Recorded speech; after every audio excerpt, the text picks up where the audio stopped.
Bonjour, je m'appelle Aude Ellinger, je travaille pour l'ONG SOS Faim qui est située au Luxembourg. Je suis responsable des programmes que nous soutenons au Burkina Faso et au Cameroun. La vulgarisation de la formation agricole a commencé par le travail qu'a mené l'ONG Saïld au Cameroun, le service d'appui aux initiatives locales pour le développement. Donc c'était une ONG qui accompagnait les ruraux dans la mise en place d'activités de production jusqu'à la commercialisation. Et donc l'appui était destiné à des organisations paysannes avec dans différentes zones des animateurs qui donnaient des formations, qui donnaient des conseils aux organisations paysannes.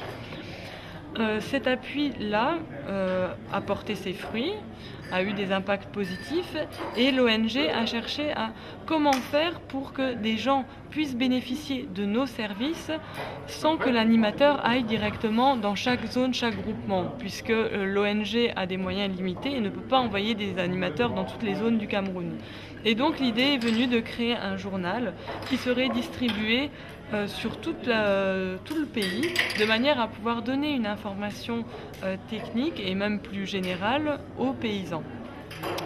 La difficulté à laquelle s'est trouvé rencontré le journal, ce n'est pas une difficulté en termes de vulgarisation de l'information, puisqu'il est rédigé par une équipe de journalistes professionnels qui arrivent à traduire une information dans un langage compréhensible par les paysans. De par l'expérience également de l'ONG Saïld qui avait des compétences en matière de vulgarisation et des compétences techniques, avoir accès à l'information et la diffuser de manière intelligible n'est pas un problème. Par contre, diffuser cette information est problématique dans le sens où pour diffuser le journal il faut le produire et il faut ensuite l'envoyer dans toutes les zones les plus enclavées et ça représente un coût énorme dans un contexte compliqué avec des infrastructures routières qui ne sont pas forcément très bonnes, surtout quand on touche les villages.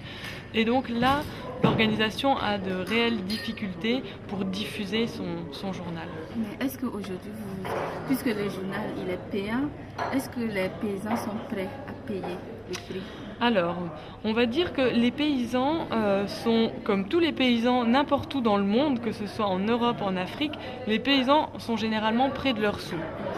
Et même si un paysan peut s'offrir le journal, il va trouver que c'est une dépense 300, le journal coûte 300 par an. Le jour où il peut avoir accès au journal, il va dire j'ai pas envie de mettre les 300 dans le journal, je préfère le mettre dans autre chose pour acheter des petits condiments ou quoi. Donc ce qui a été fait, c'est de proposer un abonnement avec des prix attractifs. C'est-à-dire que le journal à l'année, au lieu de revenir à plus de 3000, puisque c'est 300 francs par mois, il revient à 2000, l'abonnement à l'année.